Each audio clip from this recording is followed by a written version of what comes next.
घाटंजी तालुक्यातील पांढुर्णा येथे पहाटे गोठ्यातील बकरी ओरडत असल्याने एक युवक घराबाहेर आला. त्याने बकरीचं पिल्लू बांधल्यानंतर त्याची नजर घरासमोर सिमेंट रस्त्यावर पडली. तेथे शेजारील व्यक्ती रक्ताच्या थारोळ्यात पडून होता. हे दृश्य पाहून गावच्या पोलीस पाटलांना याची माहिती देण्यात आली.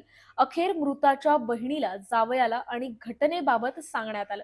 तोपर्यंत घाटंजी पोलीस घटनास्थळी पोहोचले. अनैतिक संबंधातून महिलेच्या पतीने युवकाची हत्या केल्याचं काही तासातच उघड झालं.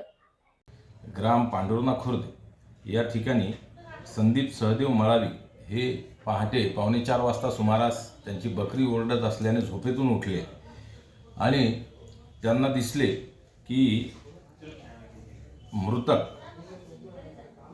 विशाल जगन रंधई वय 37 वर्ष हा रक्तबंबाळ अवस्थेत त्याच्या घरासमोर पडलेला आहे. त्यांनी जाऊन पाहिले असता त्यांच्या लक्षात आले की तो मृत अवस्थेत आहे.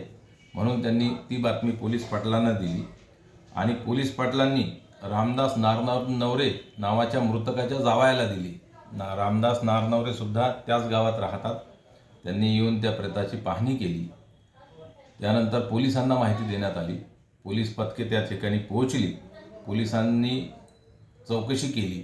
चौकशीत हे निष्पन्न झाले की मृतक हा रात्री 9 वाजता झोपला होता आणि पहाटे 4 वाजता सुमारास त्याचे प्रेत आढळून आले होते. म्हणजे या 7 तासात त्याचा मृत्यू झालेला होता आणि या 7 तासात नेमका हा मृत्यू किंवा हा खून कोणी घडवून आणला याचा शोध घेणे होते.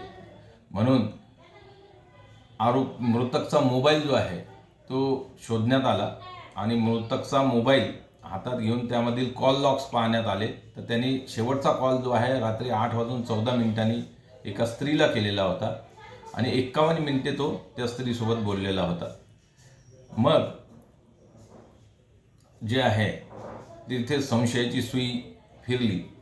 पुन्हा चौकशी केली असता लक्षात आले आणि माहिती मिळाली की त्या स्त्रीसोबत त्याचे विवाहबाह्य प्रेमसंबंध आहेत आणि म्हणून मग तिच्या नवऱ्याचा शोध घेतला असता तो गावातून पसार झाल्याचे कळाले आणि त्याचा पोलीस पथके लावून शोध घेऊन त्याला ताब्यात घेण्यात आले आणि त्याला विश्वासात घेऊन विचारपूस केली असता त्याने गुन्हा कबूल केला आणि त्याने गुन्ह्यात वापरलेले हत्यार, लाकडी टेम्पे वगैरे जप्त करण्यात आलेले आहे.